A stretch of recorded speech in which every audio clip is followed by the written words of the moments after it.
देवता देते हैं पल्ला झाड़ कर, और महादेव देते हैं जम के बोला, महादेव देते हैं छप्पर। वो ऐसे नहीं दे देता,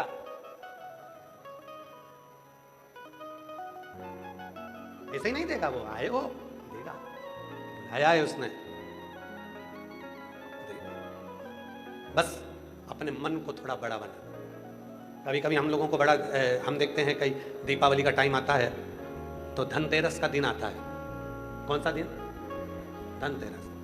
धनतेरस पे दीपावली के 5 दिन होते हैं, धनतेरस, रूप चौदस, दीपावली, पड़वा और दूज। ये 5 दिन ऐसे होते हैं जिन 5 दिनों में आपको अपने मुख से हमेशा अच्छा बोलना है कि मेरे घर में किसी चीज़ की कमी नहीं है, मेरे घर में बाबा का भंडार है, भगवान ने खूब दिया है और मेरा भोलेनाथ ने मेरे घर में खूब भर के रखा है। भले गरीब परिस्थिति है, भले धन नहीं है, भले दुकान नहीं चल रही, व्यापार नहीं चल रहा, संपदा नहीं है, पर 5 दिन दीपावली के धनतेरस, रूप चौदस, दीपावली, एकम और दूज, भाई दूज, ये 5 दिन ऐसे होते हैं जिन 5 दिन में जब हम अपने मन में बार बार ये सोचते हैं कि मुझे मेरे भोलेनाथ ने बहुत दिया, तो साल भर के अंदर उसका घर भरा जाता है। और जो ये सोचता रहता है कुछ भी नहीं है, कुछ भी नहीं है,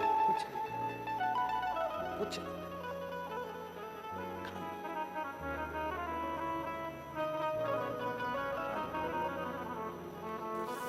बड़ा सोचिए। और पहला दिन ही ऐसा आता है, बाकी के दिन तो जानने दो 4। दीपावली का पहला दिन धनतेरस का, उसी दिन तुम्हारे मन में गलत विचार आ जाता है, सामान खरीदने जाना है धनतेरस से, वो सामान लेकर आऊंगी जो मेरे घर में नहीं है। मतलब पहले दिन ही तुम्हारे अंदर ये आ गया कि मेरे घर में नहीं है। पहले दिन किस पुराण में, किस शास्त्र में, किस वेद में ये लिखा है कि तुम्हारे घर में जो चीज नहीं है उसको खरीद कर पूजन करना? ये लिखा है कहीं नहीं। बल्कि अपने मन को इतना प्रबल बनाओ, ये मत सोचो धनतेरस के दिन कि मेरे घर में क्या नहीं है। अब लोग ढूंढते हैं मेरे घर में क्या नहीं, अभी मेरे पास डोलची नहीं है, वो लेकर आऊंगी धनतेरस पे पूजन करूंगी। मेरे घर में ये नहीं है, मैं लाऊंगी पूजन करूंगी। मेरे घर में ये नहीं है, मैं ये लेकर आऊंगा धनतेरस के दिन पूजन करूंगी। मेरे हाथ की चूड़ी नहीं है, मैं ये खरीदूंगी अब की बार धनतेरस पे। मेरे यहाँ ये नहीं है, अब की बार धनतेरस पे मैं ये खरीदूंगा। ना ना ना, पहले दिन तुम्हारे मुख पर यह होना चाहिए मेरे यहाँ सब कुछ है, फिर भी शिव जी की कृपा से मैं ये सामान खरीद कर लेकर आऊंगी, बाबा की कृपा से सब है फिर भी लाऊंगी। भले नहीं है फिर भी सोचो कि मेरे यहाँ है, फिर भी मैं खरीद रही हूँ।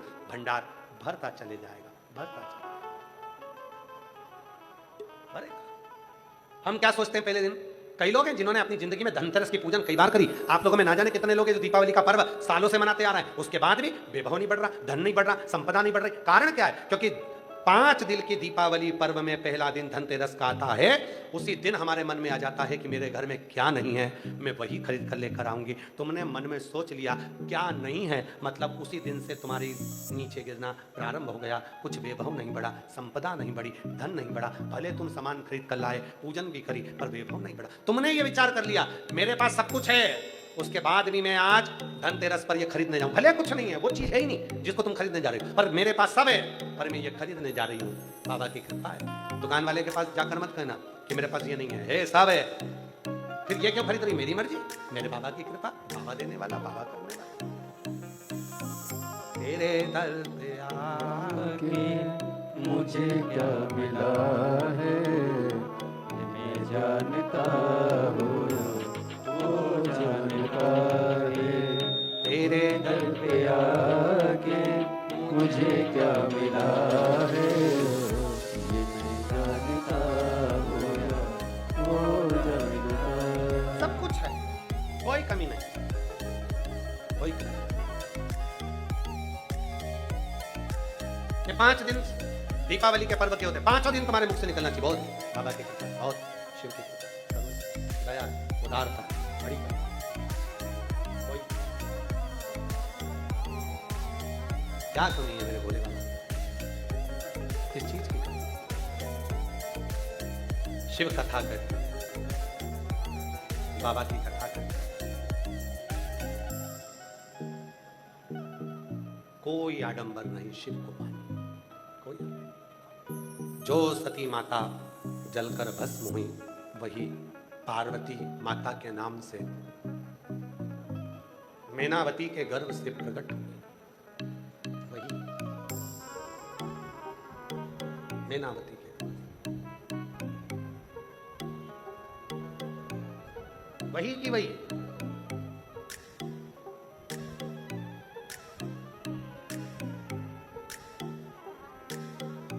और मैनावती के गर्भ से प्रकट हुई पार्वती मैया और देवऋषि नारद जी ने आकर उनका भाग्य बताया। सावधान, शिव महापुराण की कथा कहती है सावधान। भाग्य बताने वाले बहुत सारे मिलेंगे, बहुत मिलेंगे। आओ हमारे पास, हम तुम्हारा भाग्य बता देंगे, कैसी किस्मत है तुम्हारी, क्या है। और उनको उनके भाग्य का नहीं मालूम। बहुत सावधान।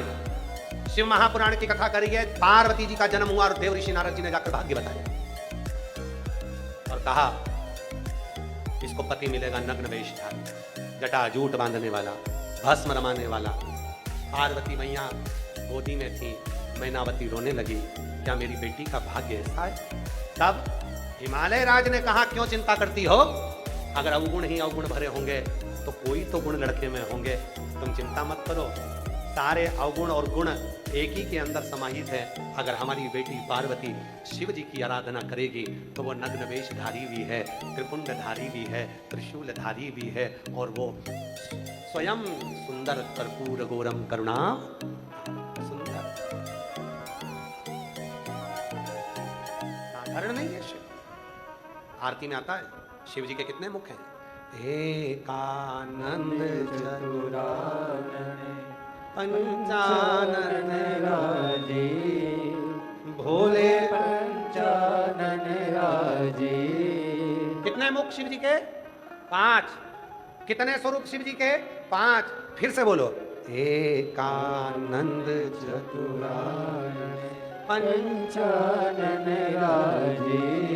पंचानंद का मतलब 5 मुख, पंचानंद का मतलब 5 कार्य, पंचानंद का मतलब 5 स्वरूप, पंचानंद का मतलब 5 प्रतिक्रिया, पंचानंद का मतलब 5 कर्म भगवान शंकर के पास में है। पहला कर्म है शंकर जी का प्रकृति अर्थात संसार को बनाना, दूसरा है संसार का पालन करना, तीसरा है संसार का संहार करना, चौथा है संसार में से आलोप करना, और 5वां है संसार में जन्म लेने वाले पर करुणा करना। ये 5 चीजें शंकर जी के पास है। पर शिव जी ये विचार करे कि मैंने 5 चीज मेरे पास रख कर रखी है तो मैं भजन कब करूंगा। तो शंकर भगवान ने भगवान ब्रह्मा जी को बुलाया, ब्रह्मदेव इधर आओ। ब्रह्मा जी ने पूछा क्या है प्रभु जी। तो कहा एक काम करो, मेरे एक मुख की पूजन तुम करो और एक काम तुम लो। क्या काम? तो कहा संसार को बनाने का काम, संसार को प्रकट करने का काम तुम्हारा, संसार बनाने का काम ब्रह्मा जी को दे दिया। भगवान विष्णु को बुलाया, नारायण से कहा एक मुख की पूजन तुम करो। भगवान विष्णु ने पूछा क्यों? तो कहा एक काम तुम्हें देता हूं, संसार का पालन तुम्हें करना है, सारे संसार को तुम पालन करो। ठीक है। फिर तीसरा नंबर आया, शिव जी ने अपने ही स्वरूप में से बगला मुख को प्रकट करा। बगला मुख प्रकट कर कहा है बगला मुख तुम मेरा तीसरा स्वरूप रहो, जाओ एक काम करना, जब संसार पूर्ण तरह से बहुत ज्यादा गर्त में चले जाए तब इसे नष्ट कर देना, संहार का कार्य तुम्हारा रहेगा। फिर चौथा स्वरूप आया, चौथा स्वरूप भगवान स्वयं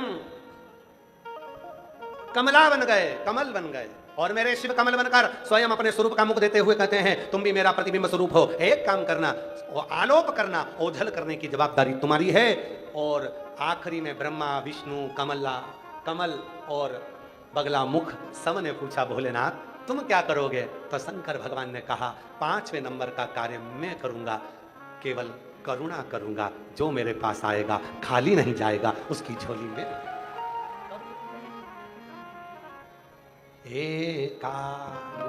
चतुरानन पंचानन राजे, भोले पंचानन राजे। हंसासन करुणासन, हंसासन करुणासन, वृषवाहन साजे। ओम हर हर हर हर हर। महादेव। पंचस्वर सबको दे दिया, तुम ब्रह्मा जी संसार बनाओ, तुम पालन करो, तुम संहार करो, तुम ओझल करो। शिव जी ने अपने पास में, ब्रह्मा जी ने पूछा तुमने अपने पास क्या रखा। भगवान विष्णु पूछते हैं तुमने अपने पास क्या रखा। शिव जी कहते हैं केवल मैंने अपने पास करुणा रखी है, जो मेरे पास आएगा बैठेगा भजन करेगा स्मरण करेगा, जो मांगेगा उसको दे दूंगा, खाली नहीं रखूंगा। शिव ने अपने पास, इसीलिए एक पत्र अच्छा है,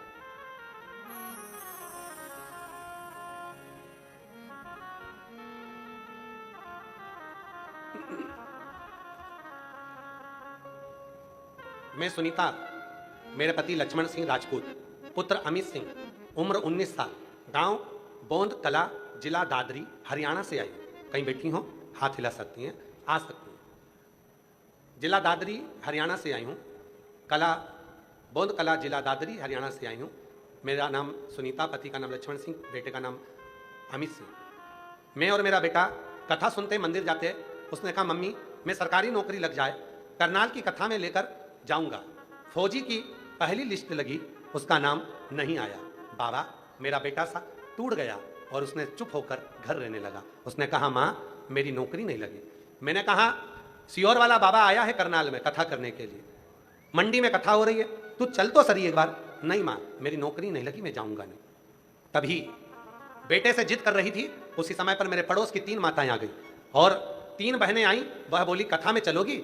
मैंने कहा हाँ चलूंगी। मेरे बाबा ने मेरे घर में ब्रह्मा विष्णु महेश के रूप में 3 देवियों को भेज दिया और मैं उनके साथ में अपने बेटे को लेकर कथा में पहुंच गई। गुरुदेव, बेटे का तो रिजल्ट नहीं ला गया था, उसका तो फौजी में हुआ नहीं था, पर बेटा पीछे से गाड़ी लेकर आया, कथा में बैठा। 19 मई का दिन था, करनाल की कथा सुनी। आप कथा में कह रहे थे कि पंडाल में बैठकर जो मांगोगे वो मिलेगा।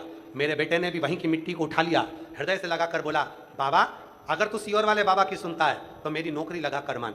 और बाबा मैं आज यहाँ प्रणाम करने के लिए आई हूँ कि बाबा ने सुन लिया और मेरे बेटे की सरकारी नौकरी फौजी में लग गई। मैं आज बाबा को धन्यवाद देने आई हूँ। 6 जून 2026 को मेरे बेटे की नौकरी फौजी की दूसरी लिस्ट में हो गई है। मैं बाबा को यहाँ प्रणाम करने आई हूँ। अगला पत्र एक बड़ा सुंदर, रेखा पचेरवाल, भटिंडा पंजाब से है।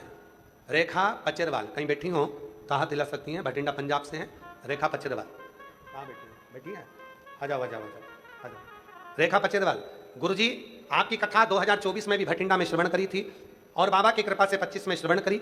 आज ये तीसरी कथा बाबा ने सुनवाई है भटिंडा वासियों को, अमरजीत सिंह जी को, पदम जी को। हम बहुत बहुत साधुवाद देते हैं जो हमारे क्षेत्र में रहते हैं और उन्होंने हम सब बहनों के दिल की बात को रखा और 3 बार शिव पुराण की कथा करवाई। हम बाबा इतना बाबा ने दे दिया कि हम इन पत्रों में वर्णन नहीं कर सकते। बाबा जो मांगती हूँ बाबा मुझे पूर्ण कर देता है। हम आज धन्यवाद देते हैं श्री पदमजीत सिंह जी को, श्री अमरजीत मेहता जी को हृदय से बहुत बहुत धन्यवाद करती हूँ। उन्होंने प्रयास कर कर ये तीसरी कथा हमको श्रवण कराई है, जिनके द्वारा हमें कथा सुनने का मौका मिला है। एक बार जोरदार ताली बजाएं इनके लिए। एक पत्र और बड़ा सुंदर है।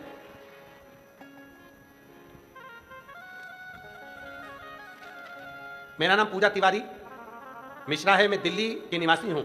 मेरा विवाह को 10 साल हो गए थे। मुझे कोई संतान नहीं हो पा रही थी।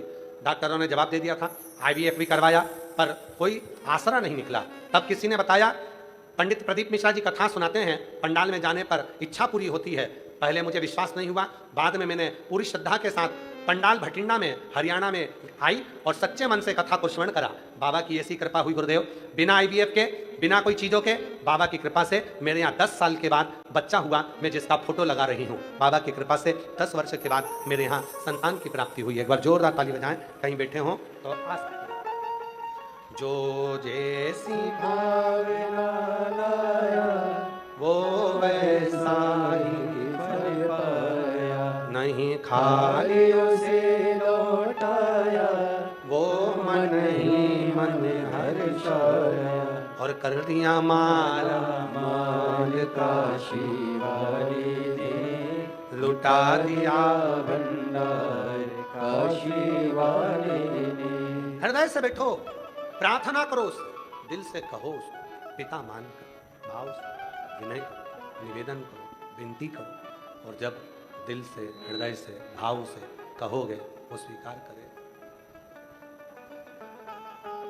खाली न जाता कोई दर से तुम्हारे, खाली न जाता कोई दर से तुम्हारे।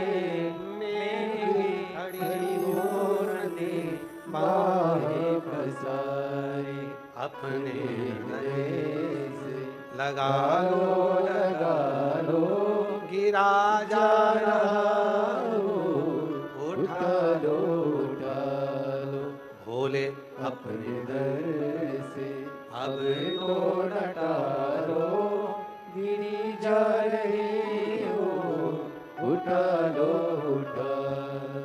उसको निवेदन, विनय करो, प्रार्थना, विनती करो। और विनय करोगे, ये पत्र उठाओ, उठाओ। जब प्रार्थना करोगे, निवेदन करोगे, वो स्वीकार करेगा, स्वीकार करेगा।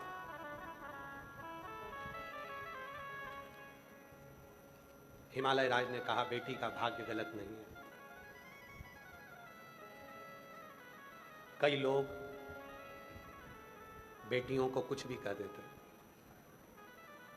कुछ भी, इसका भाग्य अच्छा नहीं है, किस्मत वाली नहीं है, भाग्यशाली नहीं है। तुमने देखा है, देखा तुमने कि उसका भाग्य क्या है? किसी भी बेटी को, किसी की बहन को, किसी की माता को, किसी के घर की पुत्री को कभी गलत मत कहो, क्योंकि वो स्त्री नहीं है, वो एक संस्कार को जन्म देने वाली जगत जननी जो जगदम्बा दुर्गा माँ वैष्णव रानी है, माँ ज्वाला है। वो साधारण नहीं, साधारण नहीं। किसी को मत कोसो, किसी को अपशब्द मत करो।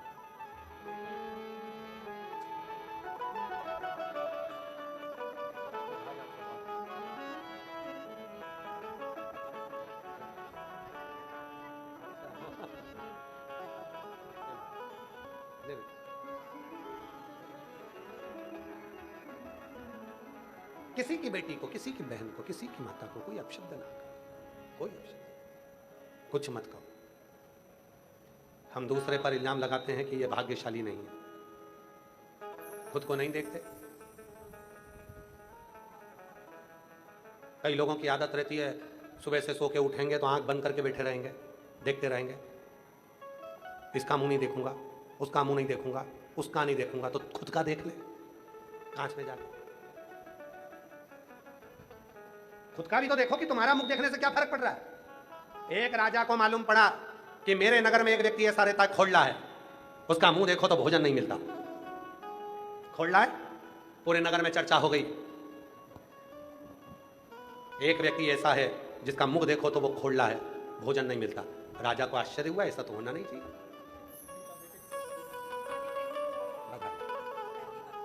बेटे की सरकारी नौकरी लगी है, हरियाणा में जो कथा हुई थी करनाल में, वहां श्रवण करी थी। एक बार जोरदार ताली लगा साहब। ये कई सहेली आई है तो सबको देना लो, ठीक है। जी कह रही है, मेरी बहुत सारी सहेली आई है, सब बैठी है बेलपत्री के इंतजार में। ऐसी भी बेस्ट फ्रेंड होना चाहिए। एक ही बार में सबकी ले गई। शिव की भक्ति। राजा को मालूम पड़ा कि एक खोलना कोई रहता, उसका मुख देखो तो भूखा रहना पड़ता है। राजा ने कहा मैं भी जरा पता करूंगा, बुलाओ उसको, उसका मुंह में देखूंगा सुबह से। राजा ने उसको बुलाया, सुबह से मुख देख लिया। राजा काम में लग गया। इतना काम आया उस दिन, इतना काम आया कि राजा को भोजन करने का भी टाइम नहीं मिला। रात को राजा घर आया, पत्नी ने कहा, रानी ने, आज आप भूख नहीं लगी? अरे इतना काम था, बस खोलने का मुंह देखा था ना, इसलिए भूखा रहता रहा। राजा को गुस्सा आया, ऐसा व्यक्ति मेरे नगर में नहीं रहना चाहिए, कल फांसी की सजा होगी उसको। दूसरे दिन उसको फांसी पर चढ़ाने की तैयारी होने लगी। उससे पूछा गया, कुछ चाहते हो? कहने लगे नहीं। बस फांसी पर चढ़ने के पहले वो बहुत तेज हंसने लगा, इतना हंसा। राजा ने पूछा, तुम हंसते क्यों हो? उस व्यक्ति ने कहा, महाराज आपने मुझको खोलना कहा कि मेरा मुख देखा तो भोजन नहीं मिला, पर सही कहूँ ना, मुझसे ज्यादा खोलले तो तुम हो। तुम्हारा सुबह से मुंह देखा तो फांसी की सजा हुई है, तुम्हारे बराबर खोलना कौन हो? राजा ने उसको फांसी से नीचे उतार दिया कि मैंने अपना मुख दर्पण में नहीं देखा और दूसरे पर इल्जाम लगा दिया। ऐसे कई लोग हैं, कई लोग हैं ऐसे विचार करते हैं, ये मुंह नहीं देखूंगा, इनका मुंह नहीं देखूंगी, इनका मुंह नहीं देखूंगा। खुद का देख ले, दर्पण में जाके डेंटिंग पेंटिंग करके, और 3 बार आंख को मीच मीची करके देख, उसमें क्या दिक्कत? शिव पुराण कहती है, बाबा एक उंगली जब हम किसी पर उठाते हैं, ये 3 उंगली हमारी ओर जाती है कि तुम अपने अंदर झांक कर देखो कि तुम कैसे हो।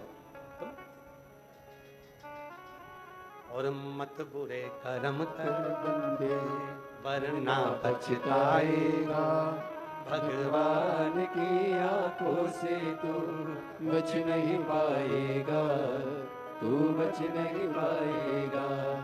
अरे ओ अज्ञानी मत करना। 10 साल के बाद हुआ है, एक बार जोरदार ताली बजाओ। अभी से माइक पकड़ रहा है। शंभो शंभो। दीदी कह रही हैं पिछले बार भटिंडा में आए थे कथा में और बाबा से कहकर गए थे, यहाँ की मिट्टी उठा कर ले गए, विनय करा, जाने के बाद बाबा की कृपा हुई और 10 साल के बाद संतान की प्राप्ति हुई। जोरदार ताली बजाइए।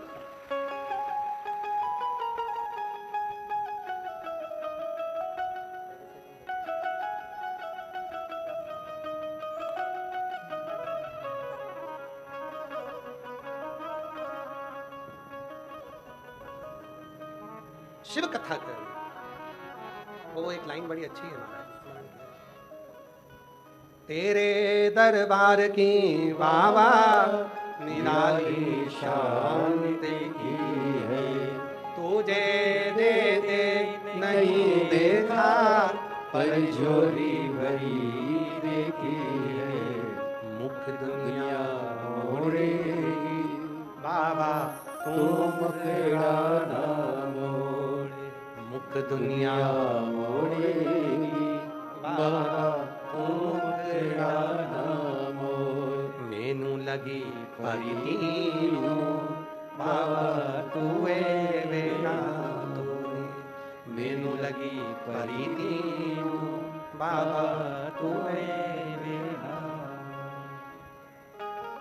हाँ कि किसी बेटी को किसी को अपशब्द मत करो, कभी मत बोलो कि ये बेकार है कि वो अच्छा, ठीक है। ऐसा है शिव की कृपा का पात्र है, उसकी करुणा का पात्र है, उसने करुणा करी होगी, उसने दया करी होगी, उसका पात्र है। क्यों अपशब्द बोलना हमको, क्यों आड़ा टेढ़ा बोलना हमको, मतलब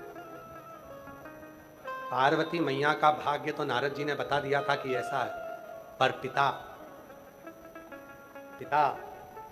आज फादर्स डे है, सुन लेना जरा।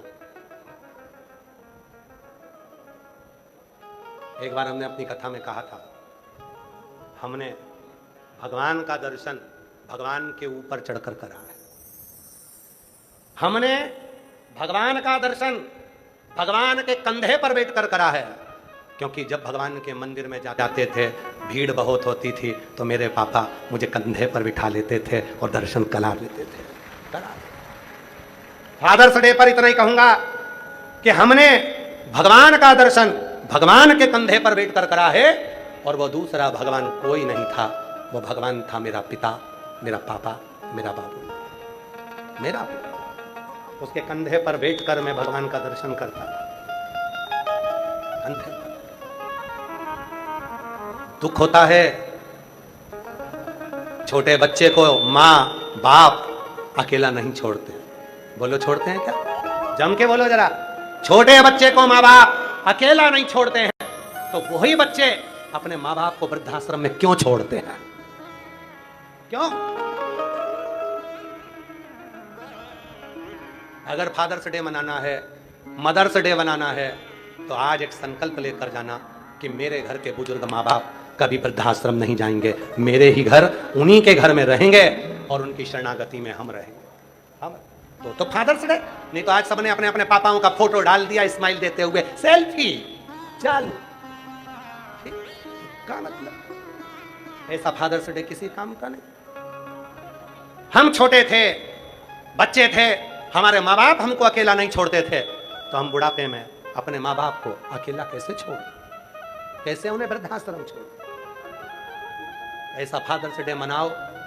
अगर तुम्हारे माँ बाप वृद्धाश्रम में हैं तो उनको घर लेकर आओ, और फिर रील बनाकर मैं हमारे पास भेजना मास्ता चैनल पर चलाएंगे कि इनको कहते हैं बेटा जो अपने बूढ़े माँ बाप को वापस लेकर आए हैं। फादर्स डे इसको कहते हैं, मदर्स डे इसको कहते हैं।